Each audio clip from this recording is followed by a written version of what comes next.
Hey guys, today I'll be showing you how to vertically align something in HTML using CSS. The main CSS technology that we're going to be using is something called Flexbox. If you haven't used Flexbox before, I'd recommend watching a different video about it and then coming back to my video.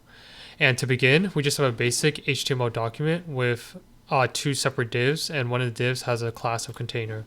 And so if I run this, you can see this is what it would look like when the HTML page is rendered out.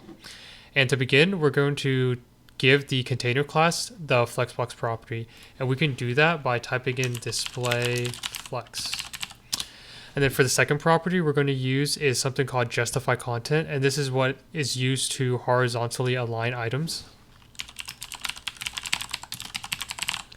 And so if I rerun the page, you can now see that I went from the left side of the screen to the center of the screen.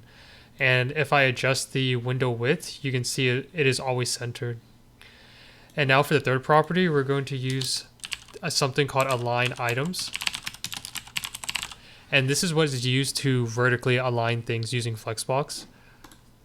But as you can see, if I click run, it's still at the top of the screen.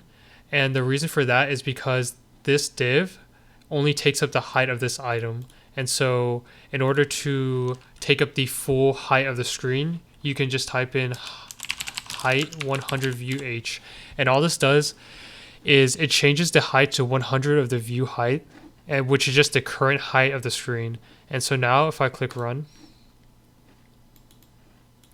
you can see that the item 1 is now vertically aligned in the HTML document, and if I adjust the height, it will automatically also adjust.